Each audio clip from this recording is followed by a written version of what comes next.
Hello, ladies and gentlemen. This is Energy Week with George Harvey, myself, and Tom Finnell. Wave to the people, Tom. Hi, people. Say hello, Gracie. And this week our guest is Paul Cameron, who is the energy coordinator for the town of Brattleboro, as I recall. That's right. And we will be starting out, for those of you who don't know, I get up every morning at about 4. This morning I was up at a little bit before 4.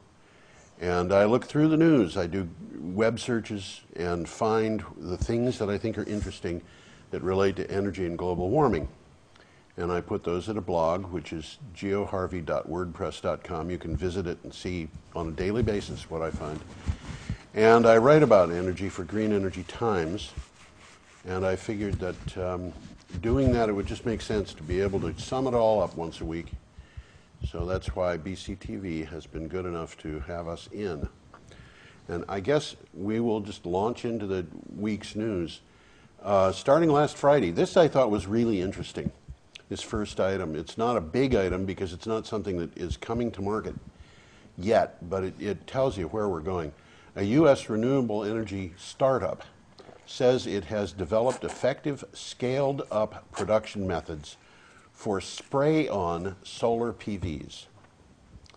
New Energy Technologies developed the technology in collaboration with the National Renewable Energy Laboratory and the University of South Florida. Now, the fact they've got NREL and University of South Florida involved tells you that this is not a fly-by-night operation. And what they're doing is they're spraying microscopic PVs onto a surface. And these PVs are like the size of a quarter of a grain of rice. And the surface has got, you know, the conductors in place so that they can just do this, which I think is absolutely bizarre. But that's what they're doing. I read something on this, and what impressed me was they could do it on window glass. Yeah. So you can turn your windows into PV cells. And still see through them. And still see through them. Right. Wow. Yeah, interesting stuff. amazing. We're moving into, you know, we've talked in the past about standing seam metal roofs and siding and things like that, having PVs pre-installed on them. And honestly, I think 10 years from now, the cost of PVs is going to be incredibly low. Well, what impresses me about this is there's people all over the world, very bright people, working on stuff that you and I never even heard of. That's going to change. That's right. Everything. That's right. Yeah, everything. Well, moving on, UN climate chief Christiana Figueres called on big firms that manage trillions of dollars of investments to dump fossil fuel stocks in favor of greener alternatives, arguing that a shift would help the firm's clients as well as the climate. And the thing that's interesting about this is this happened at the UN at a meeting that was put together by a Boston nonprofit organization called CERES, C-E-R-E-S.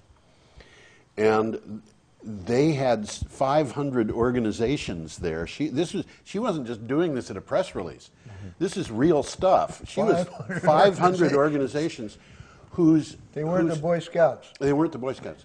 They had more money than the Boy Scouts. Yes.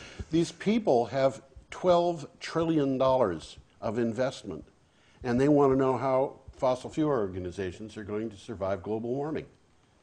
Well, that's a good question. It is. Yeah. So she was talking, you know, this was not just big firms that manage trillions of dollars. This was huge firms that manage trillions of dollars, and lots of them. And some of these companies are getting very upset about the fact that their portfolios are endangered by climate change. This next one I thought was also very interesting because it kind of gives a picture of something that people are not likely to think of. Vietnam has been in the news a lot in the last year because they're planning on putting in a nuclear power plant. Yeah. And one of the things that I had noticed all along was if you look at nuclear power plants being installed, they aren't being installed for the most part in certainly not in Germany, very few in the United States. a lot of large industrialized countries are not installing nuclear power. I don't know that there are any in particular going in France. The UK has got 3 going in, and the prices that they've been dealing with in those things are just outrageous. $26 billion for a plant having 2 reactors, although it's 5 times the size of Vermont Yankee. But it will cost $1.6 billion just to put that thing on the grid. And they need a huge subsidy to sell the power. Yeah, but you see, the thing is, countries like Pakistan and India, China, I think Russia, but Turkey, Jordan, you know, Bolivia now, they're talking about putting in nuclear power plants. And it happens that the people who build the plants loan them money to do this. Yeah. All right. How strange. Vietnam has, on Friday, the construction of the first nuclear power plant in Vietnam is being delayed. They were going to start this year. They're delaying it until 2020 instead of doing it this year. The purpose of the delay is to ensure safety and efficient exploitation of the power. And I just find it fascinating because I've been hearing about delays for nuclear power plants. This is the first one I've heard happening in a relatively undeveloped country. And, you know, it is interesting to me. Maybe they're waiting to see what happens to the price of renewable power. We're waiting for something. They're waiting for something. On Saturday, Lawrence Berkeley National Laboratory and the University of Connecticut, I love this one, analyzed more than 122,000 home sales near 26 wind facilities in densely populated Massachusetts, and was unable to find any impact on the property values of nearby homes. I read this. Now this is at odds with what I've been Certain hearing people have been. Well, they got a You record look like value you want of to your say house. something, Paul. Well, anti-wind activists often say that living near windmills hurts property values. Yeah, Yeah. And the exactly. people want to move away Yeah. from them. So that's interesting to hear. Yeah. I heard this first at a meeting about a year ago up at the high school. And the person who was, 3 people all said this, and they were all, I don't know, they sounded like they were extremely emotional about it. But I started looking it up, and this is actually the 10th study that I've come across. It is the largest. But the 10 studies, of the 10 studies that I came across, that I looked at, and they're all studies that were done by organizations like Lawrence Berkeley or the University of Connecticut in this case, but also the University of New Hampshire, the state of Massachusetts. There was one done by a financial organization, maybe 2. It might have been Navigant Systems subsidiary, or it might have been Lazard Frères. But they all agreed. They all basically said there's no difference. The price is unchanged. One of them showed a slight decline in property values that they thought could conceivably have been related to the presence of a wind farm. It happens that in this particular one, there was a slight indication of an increase in property values, a 5% increase, and they thought it's conceivable that has to do with, but it was not something that was statistically significant. And there were 2 other studies that did that too. So there's no difference. And I did read something on this, on something similar, or maybe it was the same article. It said that before the actual projects were constructed, there was a decline in property values. Yes. But once they were constructed, the property values actually increased. It was earlier than that, Tom. It was when they announced that a wind farm was coming. There was a very slight, not big, very slight reduction in property values. But then, as soon as people started actually getting involved in the thing and seeing what was going on and so forth, the price recovered, and then it continued possibly to go up. So maybe it has more to do with the perception of how it's going to affect. Well, you know, Paul, someone. this is an important thing. The perception is really, really important. Yep. I've seen studies that say that wind turbine syndrome is not very well tied to the presence of wind turbines, but it's very well tied to the presence of anti-wind activists. And Well, you've heard me say it before. It's caused by a virus, and the virus is spread by word of mouth. right. Okay. Vermont lawmakers have a plan to open up the state's so-called net metering program to match the growing demand. Everybody in Vermont should know this. A new bill offers fast-track solution to take advantage of federal solar tax credits before the possible expiration in 2017. And I mean, this has been in the news, so I think people who pay attention to do we need to go into that? Sure. All right. Because I don't think everyone knows. Yeah, it's probably true. There's a cap on the amount of the power supply that can come from solar that any given utility has to pay for. Right. And the cap was 4%, and a couple of the smaller utilities actually met that cap. They hit that cap, and they were saying that they were not going to put in more solar farms. And it wasn't altogether that they weren't going to do it altogether. They were going to, I think, the Vermont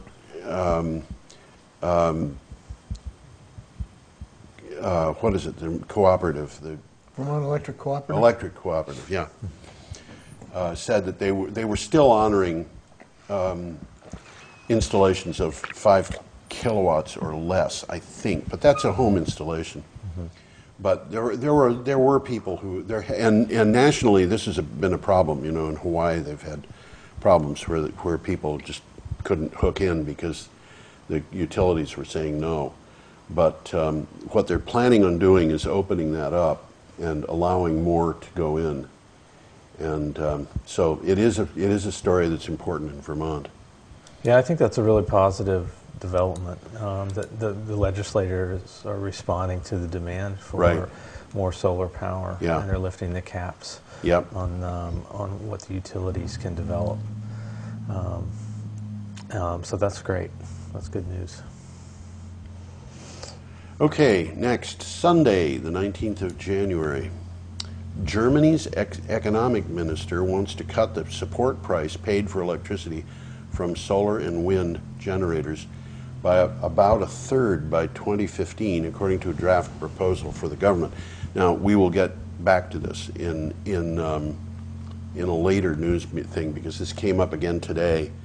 But basically what's happening is they've got so much solar and wind in Germany that they can't afford to keep on subsidizing new solar and wind. They really don't have a reason to. Right. Also because the price of this stuff is low enough that it is competitive. So really all around the world we're seeing reductions of supports for solar and wind because they're getting to be competitive. Absolutely. Without the price supports. I mean, the cheapest power available in the United States is from wind. And there was a judge recently who in Minnesota, we talked about this last week, who had been given a case of are we going to go with natural gas or with solar? And he decided on solar because it was cheaper. Cheaper than natural gas. Cheaper than natural That's gas. an interesting thing. Yeah, and Very well, the other thing too, and he may have taken this into account, but I didn't read it in the stuff that I read about that case. The price of natural gas is very likely to go through the roof in the not very distant future. And the reason is because these fracked fields are not producing the way that we were led to believe they would. And we're seeing people now in the industry saying, we've got serious problems here. It's not going to keep on going. And one of the people who did, in fact, this may be in the news, that's in this later on, one of the people said, we've only got 2 gas fields in the United States that are growing in their production, even though many, many of them have got more drills being added, more wells being added. The wells are not producing more. The fields are declining in production, and in some cases by almost 50% per year. Huh. So this is a serious problem. We don't want to have a natural gas plant in Brattleboro. Could you make a note of that, Paul? Okay. Doesn't seem likely anytime soon. I don't think it is, but you know they're expanding natural gas in Vermont. Uh-huh. You know, they're up around Middlebury and Rutland. Just the pipelines, they're not exploring for it. No, they're not Right. exploring They're for bringing it. pipelines. They're just putting in new pipelines, and we've talked about that also. There are other reasons why you might want those pipelines in, because they can conduct other things besides natural gas. They can conduct biogas, which is why Middlebury College, for example, wants to be tied into it. Right. Nearly a third of Japan's local assemblies, including those at prefectural level, have submitted statements calling for the abolition of nuclear power plants to the Diet. I think it's Diet, not Diet, but since the... It's the parliament. It's the parliament, yeah. I actually looked that word up, by the way, and it is related to the word diet in English. Oh, is it really? Yeah, it's, what it means is daily. Okay. But since the Fukushima crisis, and I don't know if you guys want to talk about that, we can briefly, but no? Okay. We all know about that one, I'm sure. We may be witnessing a historical change in our driving habits. Sorry, Jason, you're not here. It is not so much that our automobile love affair has ended, rather that maybe, just maybe, it's not quite as hot and heavy as it had been. Yeah, I think that's going to continue in the future. And it might extend itself to EVs, which are more fun to drive, they say. I read an interesting study recently that said that young people are getting their licenses later than they used to, and they're driving less. Yes. And that young professionals are preferring to live closer to where they work, in downtown areas. So they're not wanting to commute long distances. Yeah. Like their older contemporaries. Now all we need is a train system that'll take us to Boston. Exactly. That'd be great. Okay, still on Monday, January 20th, 5 ways to play the end of the natural gas renaissance. And this is what I was just talking about. This guy, Bill Powers, he wrote a book called Cold, Hungry, and in the Dark, Exploding the Natural Gas Supply Myth. And it's interesting that Bill Powers, who wrote this, is an industry insider. He's actually in favor of natural gas. He just says that it's a bubble, and it's going to burst, and when it does, we're going to be in trouble. And he makes a compelling argument of that, and we could probably sit around and talk about that for 2 hours, but anybody who wants to find out about it, you can go to my blog, geoharvey.wordpress.com. It's on the screen, isn't it? Can we put that up? There it is. Wow, makes me feel important. And if you go there, and you go to January 20th, you'll find this article. It's in the opinions section, and we will go on. Booming levels of shale oil production will not affect the country's commitment to cutting its carbon footprint. This, according to U.S. Energy Secretary Ernest Moniz, efficiency, alternative fuel use, and electrification are the 3 prongs the United States should use to get off oil. This is from the head of the Energy Department. That's encouraging. Yeah, it is. We've talked, Paul, a lot about heat pumps. Yep. And the use of heat pumps and how they are so efficient. It's actually, the numbers that I'm seeing say that heat pumps are about as expensive as cordwood to use to heat a house.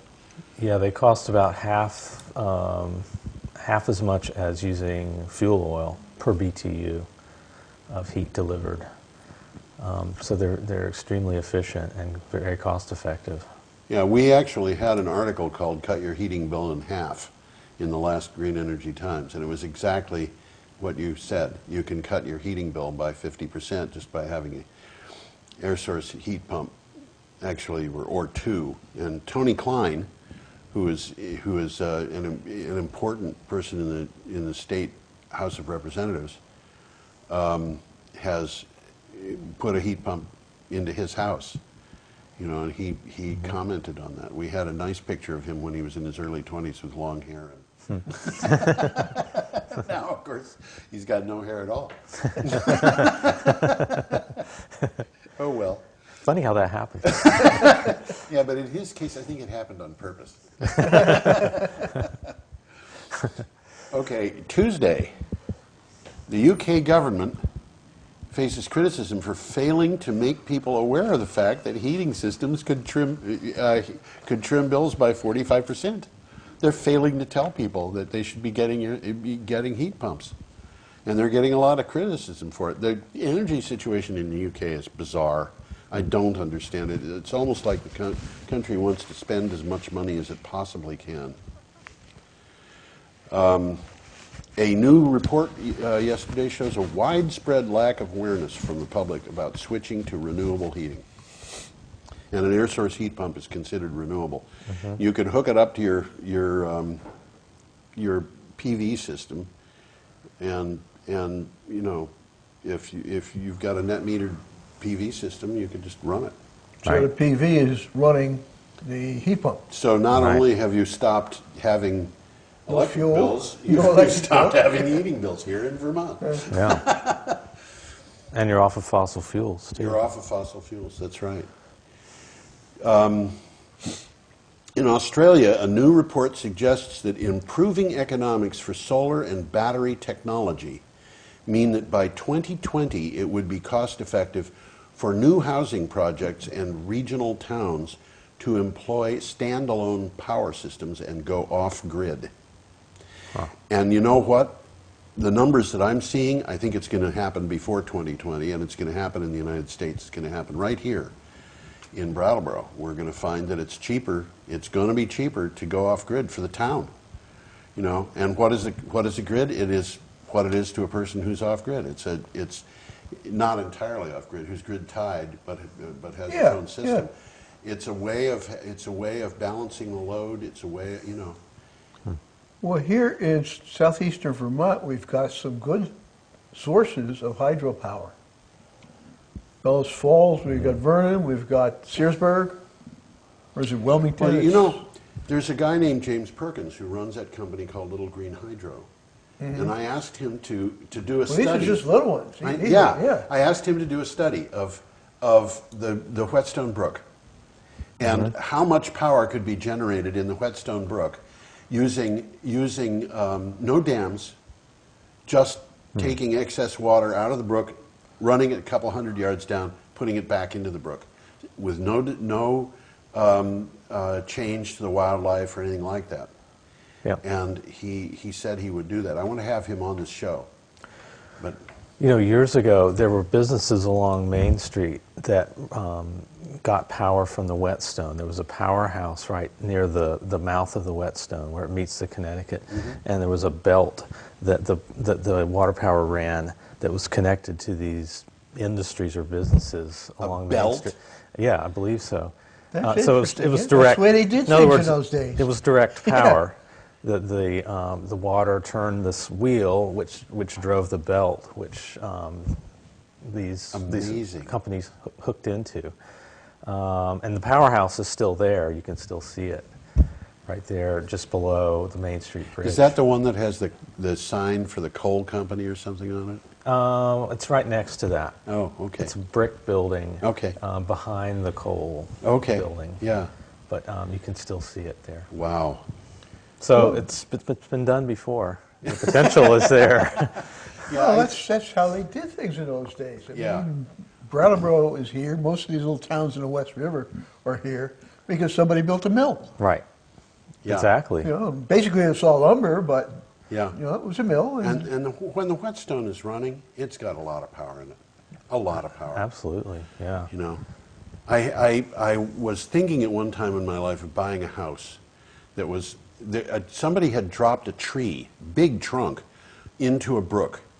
And that had been used not as a dam, but just a diversion to force a certain amount of the river into, or the brook into a stream, and then behind a dam. And there was about an acre pond there.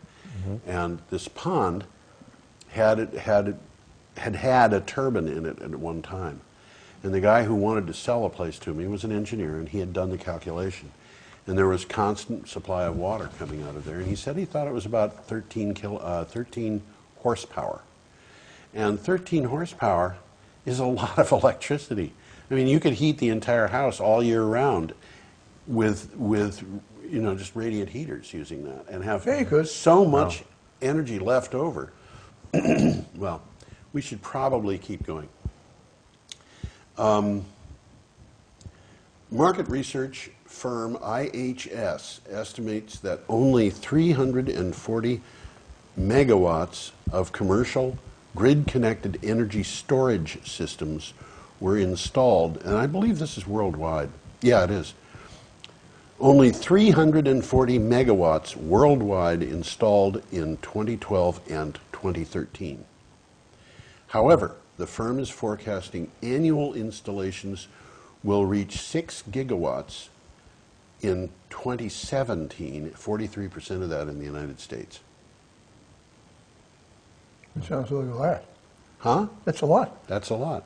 Well, these battery storage systems, when they're outputting power, it's going to be, or not batteries, when the output is, when at peak load, that's the equivalent of about 6 nuclear power plants per year.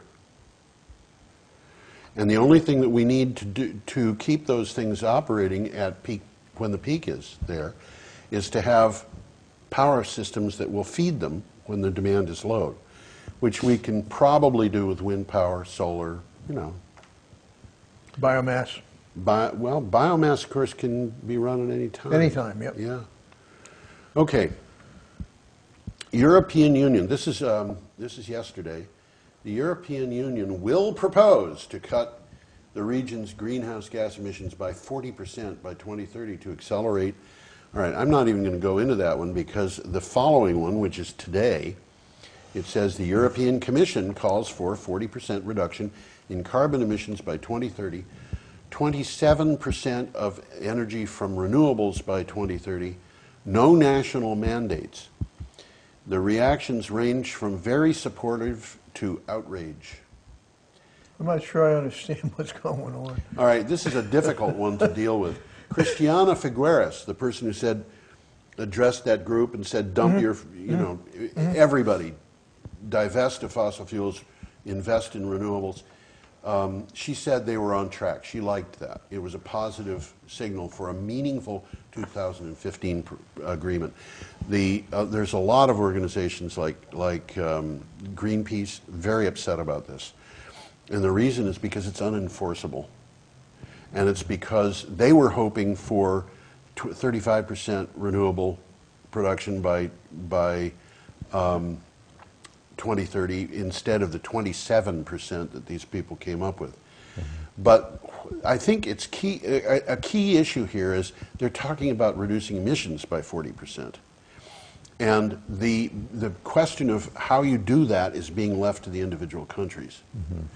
And what this means is the British, for example, feel that they're off the hook, because it means that they can use nuclear power plants, which are not technically renewable, as a technical reduction in their greenhouse gas emissions. And I think that that's folly, because they're going to have to pay for that. But and you know, paying for those nuclear power plants is just an appalling. $26 billion for 2 reactors. Yeah.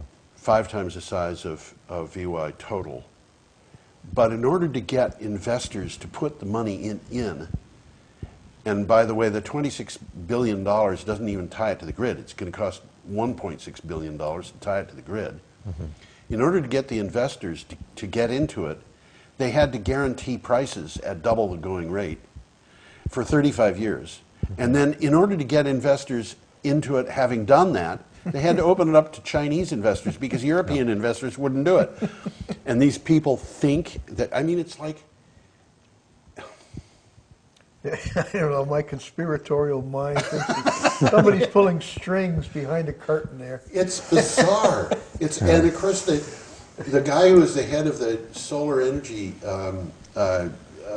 business group in the UK said, you want 3 gigawatts of power? We can give you 3 gigawatts of power. Mm-hmm. You want the amount of power that's going to produce on a daily basis or an annual basis? We can give you that, and we can give it to you for a fraction of the price, and in 3 years, instead of having to wait for 10. Why are you doing this with a nuclear power plant? Mm-hmm. But the British are, I don't know, I don't understand it. And of course, Scotland, which is one of the constituent countries, is looking at independence. And they're at a position where they're saying 2020, we're going to be 100% independent. We don't need you guys. They just had that article. You're talking about political independence. Yeah. Why would, and they have that, they just had an article saying that they could get 50% of their power from ocean currents in one spot off the coast of Scotland. I think I read that. Well, I just saw an article that Scotland either already is or is going to be fossil fuel free. Yeah. Very soon. Very soon. They're going to be 100% powered by renewables. Yeah. Which is pretty amazing. It is. It is. There are a lot of places in Europe that are doing some amazing work.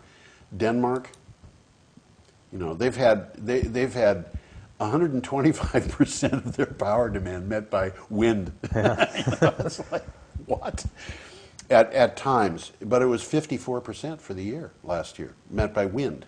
Mm-hmm. And if you think about the fact that means they're not paying for oil, they're not paying for gas, they're not paying for coal, all of which are imports. Imported, right. They're a lot like Vermont, except that they're flat. Right. And if we did the same thing, we would not be paying to import oil. We would not be paying. Paul, do you remember how much money is spent per year in Brattleboro municipality, the commercial, industrial homes? You and I looked that up in your office. Yeah, we did. I don't remember offhand. It was $24 million a year. $24 million. And where does that money go? Out of state. And where does it come out of our from? community. It comes from people's pockets. Yeah. It is like money that's in Brattleboro, but it's being shoveled out of state. Yeah. Why are we doing this? It's crazy. I mean, it really is. It's crazy. And it's not just Brattleboro. It's the whole state of Vermont. Right. And it's not just the state of Vermont. You can throw New Hampshire into that too, and Massachusetts, and Connecticut, and you just go on and on and on. Well, the whole country. I mean. And we've got these resources. The Department of Energy says that we've got resources. If we just say, oh, we've banned fracking, we're not going to use enhanced geothermal. If we do that, which would give us 600% of our power need, if we do that, we can still meet about 1,400% of our power demand using renewable power, solar and wind and hydro and biomass. And one of the things that I think is fascinating is this waste to power thing. Yeah. And every time I turn around, somebody's making more power using waste to power. So we can take our municipal waste and we can turn it into natural gas. It is natural gas. It's natural. Yep. But it's also a substitute for natural gas, and we could run parts of Brattleboro on natural gas. And unfortunately, the attempts to have done that so far haven't really panned out. But Because we've been doing that with our landfill here for quite a few years. And, and our wastewater treatment plant is also capturing methane and burning it and generating heat and electricity. I read something about wastewater treatment plants doing that, and they have production models that are available in Europe that will do it on a very small scale. Apparently, they'll even do it down to the household scale.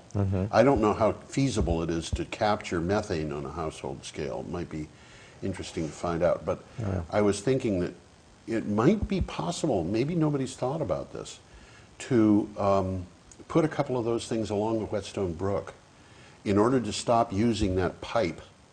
You know the one I mean? No. Well, if you go down to the co-op and you walk across the footbridge, you'll look into the water, you'll see a pipe about this big around. And what that's doing is it's just running down the brook, taking municipal waste in it. I mean, this is something that is kind of scary. It was designed in the 1950s when things like that were okay. Right. But if that thing broke, the town would be facing heavy-duty fines. Yeah. Yeah. And you know, I have asked at various times at town meeting and so forth when I could just kind of buttonhole the people involved, how much would it cost to replace that pipe? And I'm told figures that are really outrageous, millions of dollars. And it just occurred to me that you could probably have tiny waste treatment plants down that brook at intervals and just pump Digesting the waste as it digesting the goes. waste, yeah, and producing methane. Interesting idea. Yeah. We'll see. We'll see. Things are going to happen. And of course, ladies and gentlemen, Paul is the guy who's going to make them. No, you guys are gonna. I think we're going to do all it of us. together. All of us are going to do it together. Yeah. All of us have our part. Right. Anyway, we were talking about the European Commission call for a 40% reduction in carbon emissions by 2030.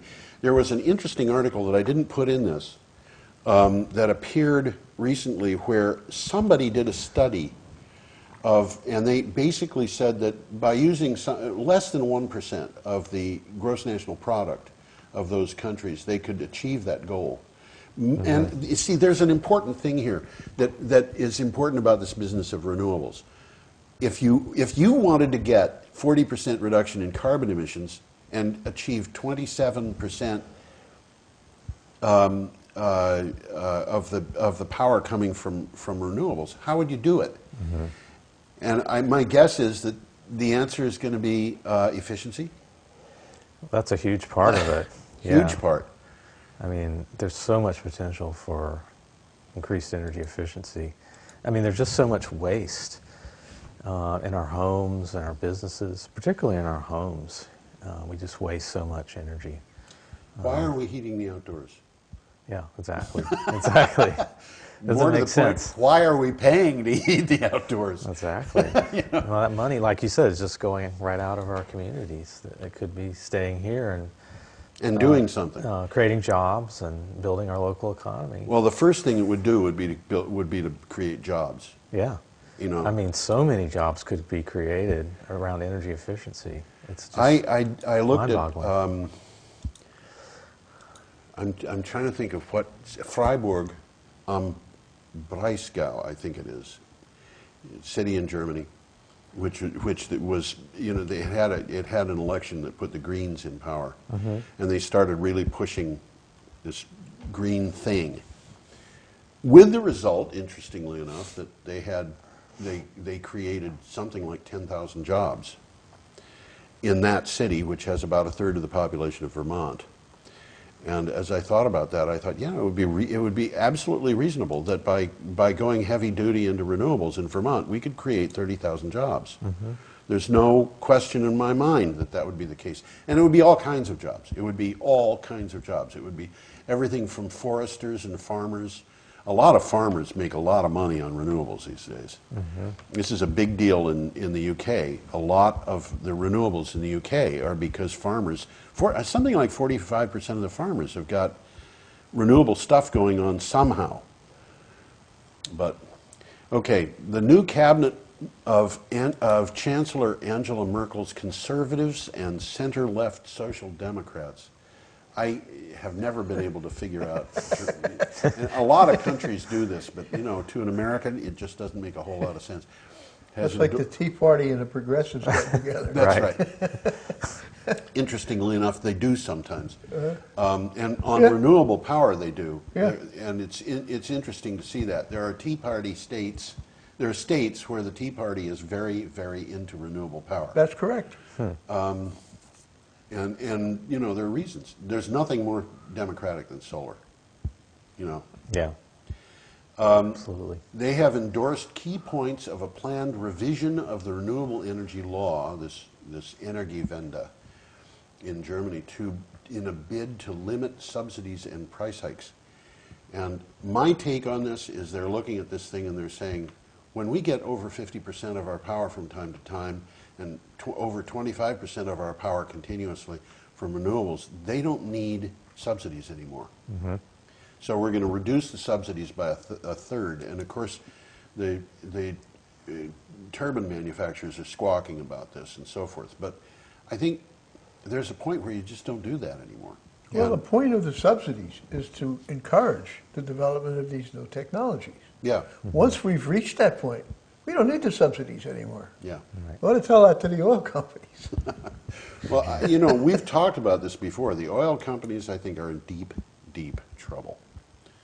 Really, I think that I personally kind of have a feeling that there are going to be people going to jail about the things that they're saying, projecting about the future of the oil demand. And so just like Madoff went to jail, you know, because I don't see how these people are going to make money. Mm-hmm. Well, of course, the oil, coal, and gas industries are all receiving huge subsidies from the government. And That's at my some point, point yeah. they disappear, and then what happens to them? Right. Well, if you look at the investments and where the money is going, in the United States, we're putting as much money into efficiency as we are into fossil fuels, more actually now. Right. And we're putting more money into renewables than we are into fossil fuels. You know, that just they crossed over recently. And where is the money in fossil fuels going? A lot of it, huge amount of it, is going into exploration and fracking. Mm-hmm. And if the fracking fields don't play out, and we've seen that, you know, some of these fields have 47%, almost 50% decline in their production year over year. I think you know, this guy who wrote that thing that I mentioned earlier was talking about within 5 to 7 years we're going to see the bubble burst. Mm-hmm.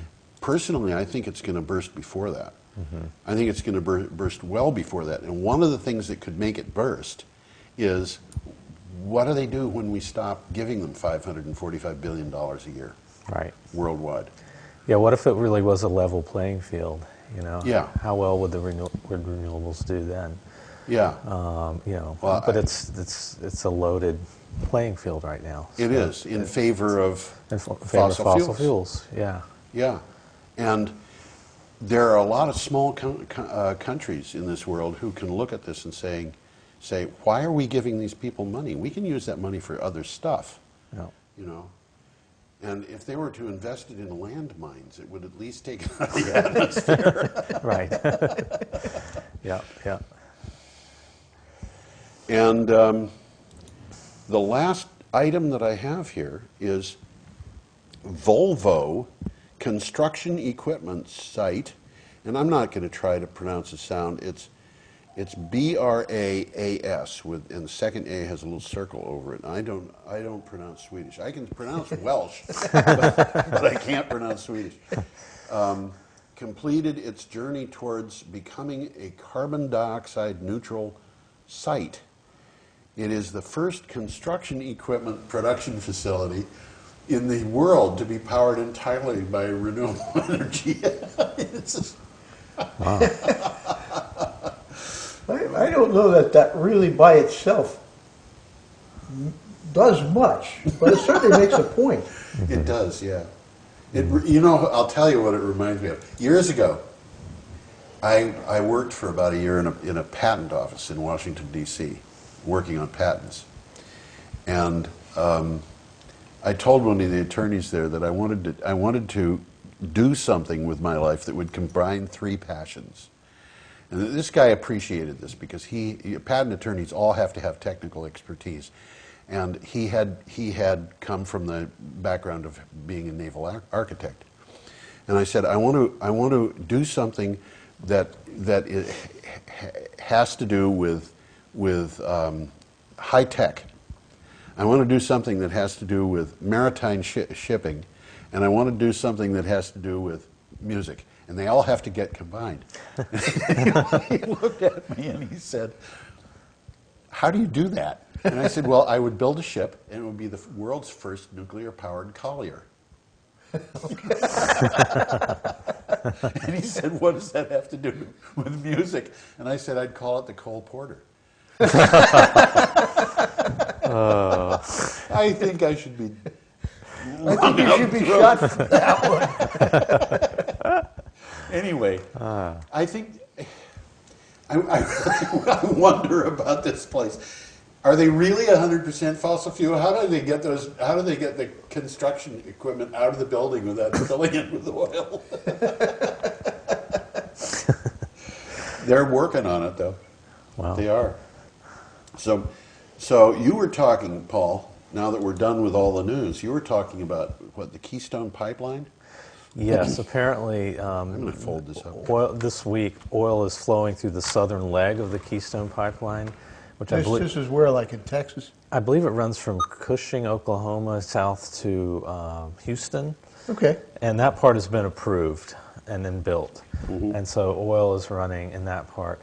And so now that that's running, the Canadian government is putting heavy pressure on Obama to approve the northern part of the pipeline, which is the very controversial part that will run through the Oglala aquifer from Alberta. So I don't know.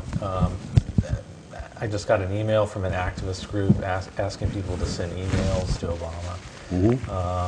So they were saying he should have made a decision by now, the State Department, and Obama should have made a decision. They haven't yet, but that may be coming very soon. But the Canadian government is putting a lot of pressure on him to approve that northern section of the pipeline. Now, my understanding is that John Kerry is an important character in all of this, and that he is very much against the Keystone XL pipeline. Well, he's made climate sort of a centerpiece of his term as Secretary of State, and he's done a lot behind the scenes, and he's made a lot of speeches about climate, and so he's saying the right things. You know, whether the State Department will do the right thing or not is an open question. It's hard to know. It's really hard to know. Especially when you've got pressure coming from the Canadians. Right. I know that may sound ridiculous to a lot of people, but it isn't. Well, they're very much, their population is so small compared to the United States that there are people who think the United States can just walk all over Canada. And I don't know any Canadians who agree with that, but... Well, they're one of our closest allies, maybe the very closest, and I think we probably don't want to antagonize them more than is necessary. But I also think Obama has said some things. I mean, he said that the State Department would make a decision about the pipeline based on whether it would raise carbon emissions into the future, which is really important. The fields in Alberta, are they fracked fields? Well, it's not natural gas. It's this shale oil. Shale oil. Well, they fracked the shale to get the oil. Yeah. So what I understand is they inject chemicals and high pressure water at high temperature. At high temperatures to basically melt this very thick viscous oil so that it can flow and be pumped up and out of the ground. And it's this incredibly destructive process and creates very toxic waste. It's got all sorts of bad chemicals in it, and it's got grit. I mean, it's just in every way imaginable, it's a disaster for the environment. Yeah. I see that the U.S. EPA was very upset about this. Yes. Recently they said that this should be the province of the EPA in the United States because it had in the past not been because it's underground. And but the EPA was able to do something about it for offshore stuff. Right. And this is a political issue that's very, on the one hand, it's very contentious, and on the other hand, it's very strange, I think, because there seems to be a lot of there seems to be a large number of people who are objecting because they're turning on their water taps and having gas come out, or Yeah. they have strange smells coming Well, this up. is a different place, a different issue, but it's related. It's Yeah. related. Yeah. Well, it's affecting the Native American population up there, the Athabascan, and they've been some of the prime movers behind the resistance to this because it's on their native lands, their ancestral lands, that are being destroyed forever. Now, the materials that are being injected underground, if they come up, which they very likely will, Yeah, they come up and just poison the surface. yeah. I mean, there are these pools of toxic waste just littering the landscape. I mean, if you see aerial photographs of the area, it's unbelievable. This is a time when I should be able to access something like that and put it up Yeah. on the screen. That would Because be some good. of the aerial photographs of the tar sands areas are sickening. Yeah. They've taken some of the most pristine land in the world and turned it into waste. Right. And not just for the size of a football field, for almost the size of the state of Vermont. Matter of fact, the entire area of the tar sands, the entire greater area is about as big as New England. Yeah. I mean, it's not all developed, but if they were to develop that, Yeah. this is a huge amount of land up there. And there are people who are saying, you know, let's party. We've got a limitless supply of gas or oil, gasoline. We can drive our muscle cars wherever we want to go and put on as many miles as we want. They don't realize that it costs $2 a gallon just to get this stuff out of the ground. Right. Which means that there's no way this is going to bring down the price of oil in the future. Not at all. No. No, in fact, I've heard statistics that it could actually raise the price of gas in some areas, but it definitely won't bring it down. And the other thing is that it's affecting people's health. I saw a really good documentary recently by David Suzuki on this whole issue, and it focused on the native peoples and how people living near this area of mining are having their water supply poisoned. And they're getting cancer. The cancer rates are sky high in these areas. People are dying, you know, long before they should.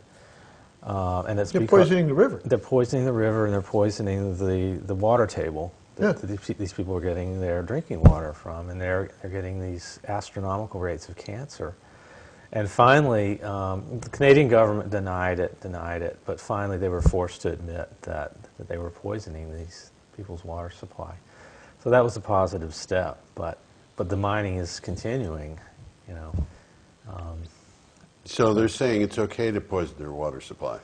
Well, I mean, I think they're taking some steps to try to mitigate that, but it's not dealing with the real issue, which is they're raping the land basically to get this very thick, crude, dirty oil out. Very expensive oil. Very expensive oil. Now, the alternative to using this very thick, crude, dirty oil, destroying the countryside, is to use renewable power. Yeah, and ramp up energy efficiency. Well, you know, there's a lot of alternatives to that. Eventually, the economics, I think, are going to make that happen. I But agree. in the Yeah, short run, absolutely. they're still going to destroy a lot of this as long as they can get away with it. Yeah. Yeah. And unfortunately, that destruction is permanent. That just- Or for practical Well, purposes, it's For a permanent. couple of generations, anyhow. Well, you know, it takes a long time. I mean, I don't know how long it's going to take to get the mercury out of the rivers and streams in Vermont. A couple of generations. It may take centuries. I don't know. It may be that somebody's going to figure out some way of treating that water and getting it out. It may be that somebody's going to come up with a filter system. You know, when I was in high school, we were taught that you cannot remove ions from water using filtration, and now they can. Now they can. And it's an interesting thing to see that changeover. But maybe they can set up a filter. But just, I mean, we're talking about things that are maybe mind-bogglingly expensive, probably, Right. and the technology isn't there yet. Right. And but we do have the technology to run renewable power.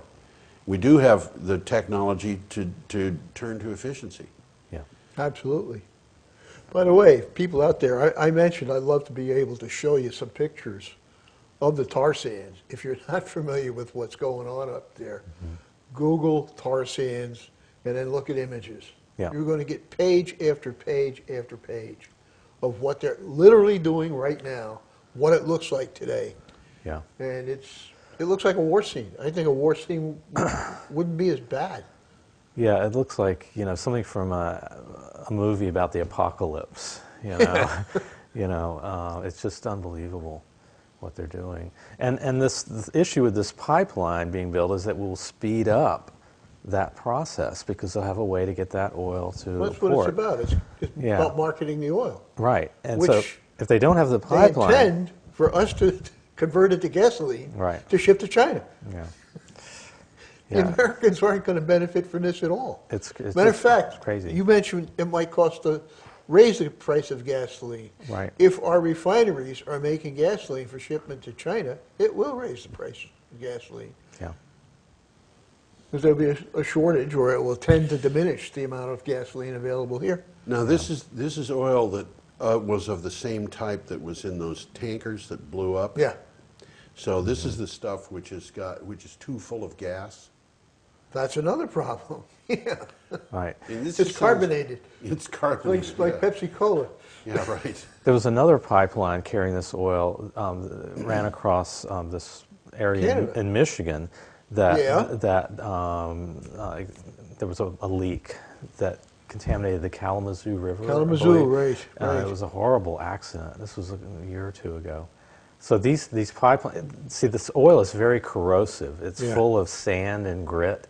And it's not like, you know, conventional oil, and it just scours the inside of these pipelines and creates Weakening corrosion. them, yeah. And it's very common to have leaks. And they're shipping some of it by train, and that's turning into a disaster as well. Right. And the Keystone Pipeline is going to run across this gigantic aquifer that supplies a large part of drinking water to the western United States, the Great Plains, the Oglala Aquifer, and it's very likely to leak, you know, at different times Well, during its likely to lifetime. leak. I think you can say it will leak. It will leak. Yeah. Yeah, you can pretty much say that. And it's going to contaminate that aquifer. You know, every once in a while I think about the fact that we do these things underground and we don't even see what we're doing.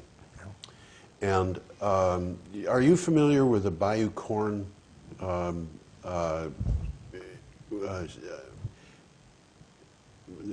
sinkhole? Bayou Corn sinkhole? Ooh, I've heard of that. This is just another example of what happens when you start doing things underground and you're not even there to see what you're doing. Yeah. And they had this is a salt dome. Yeah. The salt dome is a huge block of salt that's underground, and if you can go down, this is why they have salt mines. It is a used salt to mine, yeah. Go in and dig them. But what they figured out was you drill a hole in there, and you pump water in, and it gets full of salt, and then it comes out, and you just evaporate it at the surface. You don't need to send people underground. That sounds nice. Sure. So they put a salt, this thing over a salt dome in Louisiana, and they just drilled hole after hole after hole, and each one made an area about 100 yards across in the salt that was just a big cavern, and they would push the pipes deeper and deeper. So these caverns were basically cylinders, and the fresh water would be pumped down, and they'd get the salt at the top. Well, I think they did about 80 of these, but when they finished, somebody said, "Well, what are we going to do with these things?" And somebody said, "We could use those to store natural gas. We could store it under pressure. We could store it as a liquid down there." So they started doing this. And then one of them collapsed. And they had a sinkhole that was several acres of sinkhole. And this thing just collapsed in there, and strange things started happening where bubbles started coming up of natural gas and oil and things like that. So they had to get all the gas out of the rest of it. But it turns out that they're moving water through these aquifers. And they could destroy wells that are 20 miles away because they've been storing petroleum products in places where there had never been petroleum products, where they had removed things from the ground and not been paying attention. Now, this Keystone Pipeline is going to go from Alberta Yeah. to Texas? To Oklahoma, I think. Oklahoma. And yes. And then And it then already that's another goes one. to Texas. Yeah. So we've got a pipeline that's probably well over 1,000 miles long. So we've got about 1,000 miles of Potential problems. Yeah. Yeah. Underground, and a lot of it affecting potentially aquifers, potentially ground surface water. Yeah. It goes under rivers. It goes under, basically, we're playing games with the environment so somebody can make money. Another scheme they have is to pump tar sands oil through New England through an existing pipeline that runs across a corner of Vermont, the Northeast Kingdom. At the opposite direction the pipeline was designed for. Right. It goes to Portland, Maine. So that's a real concern. And Because that pipeline is how old? I'm not sure. I think it dates back to It's the 50s. not new. by any 50s or 60s. I think 50s or 60s. It's fairly old. Which means that it's already probably of questionable quality because of its age. Yeah. Because of its age, right? And of course, it crosses wetlands. It crosses the Connecticut River, Sebago Lake. lakes. Again, there would very likely be leaks that are going to contaminate drinking water supplies. We have finished our hour, and I don't know how much past our hour we are. Do you? But in case 7 minutes and 30 seconds. Well, in that case, bye everybody. For those of you who have stayed with us, you're probably watching us on The internet. the internet. So, thanks for staying. Okay. Well, hopefully Roland is going to be able to find a convenient place to cut the show. Well, that's what he generally Yeah. does. Yeah. He'll trim it a little bit from the top and the bottom so it fits into the Okay. hour. Well, I'm sorry, I broke in and you were saying something.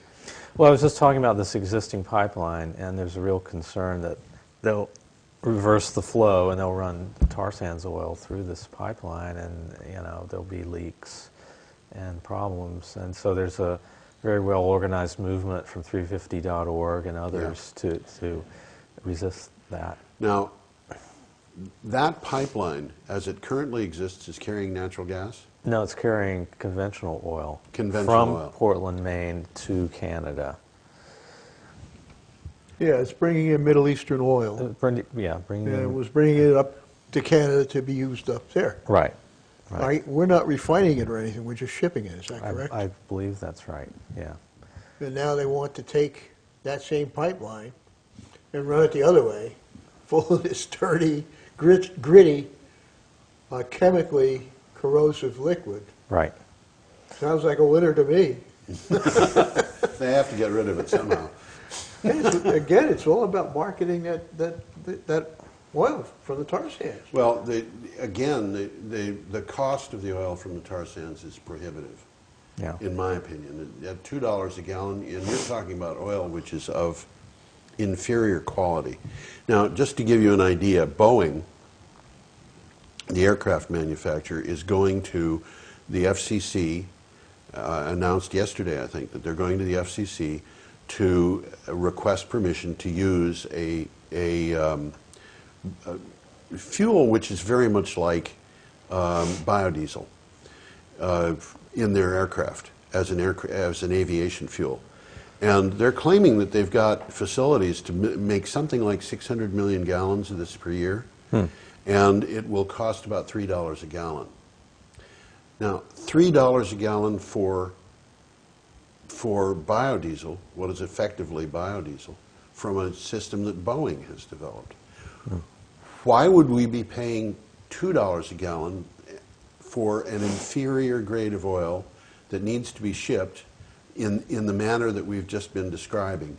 And then it needs to be processed, and it's full of dangers, but it's got this very expensive route to getting it to market. Yeah. Well, they don't call it tar sands by accident. Yeah. I mean, I've seen what they call light sweet Saudi crude. It's sort of like fancy maple syrup. Right. It's light in color. It's not very viscous. It wasn't what I imagined oil to even look like. Yeah. This stuff is black, it's thick, it is greasy, and in order to even ship it, they have to dilute it with something. Right. Yeah. I mean, they're really playing here.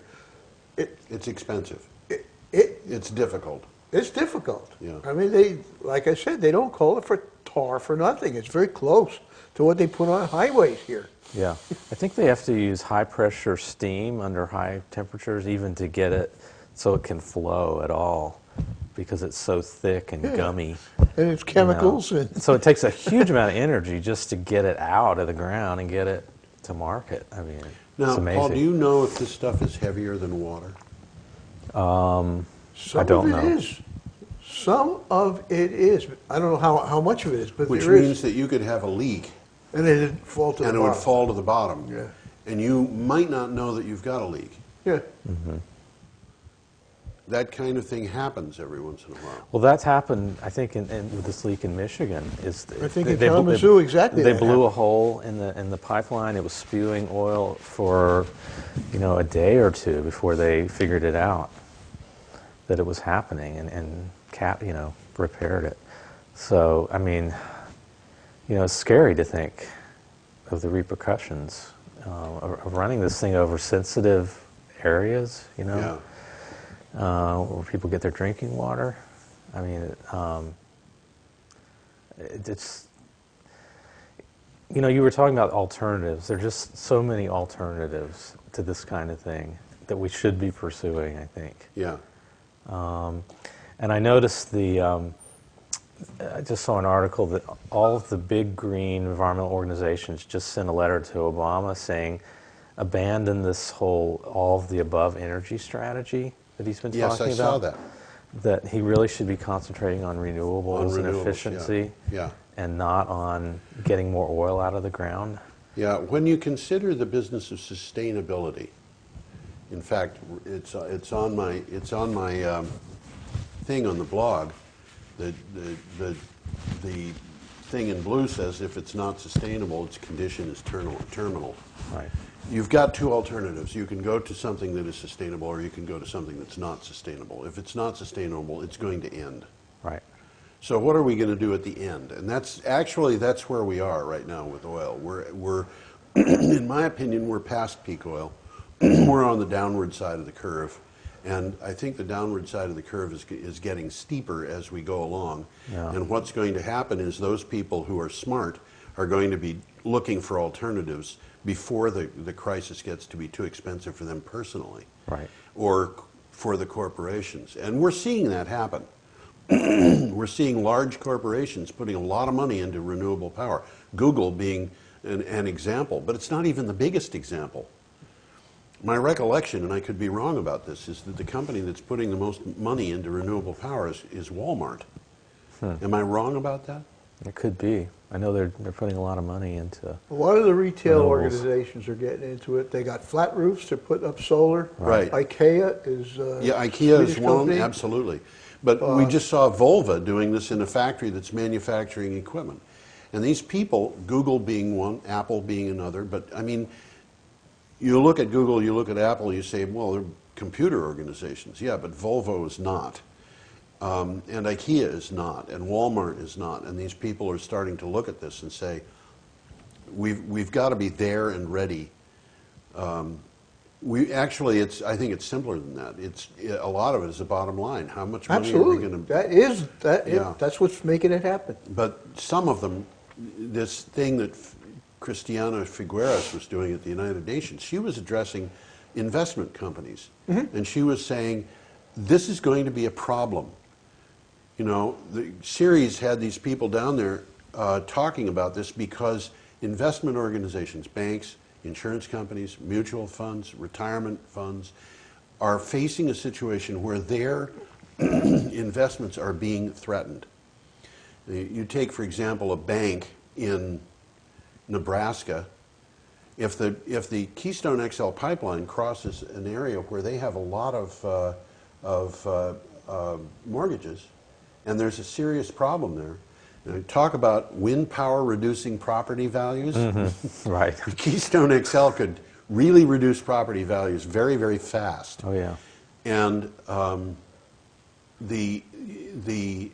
we don't have the study. You know, in the case of wind power, we've got the studies that show that this is not true. Property values are not reduced. But we don't have the study available for what happens in Nebraska or Vermont, for that matter. Right. What would happen in the Northeast Kingdom, what would happen along the Connecticut River. And that would include all the towns that are along the river, including Brattleboro, Bellows Falls, places like that, Hanover, New Hampshire. What happens if you've got a serious leak into the Connecticut River? Yeah. Yeah. I mean, you're affecting millions of people. All the way down to the sea. Down to, you know, Long Island Sound. Yeah. So, yeah, I mean,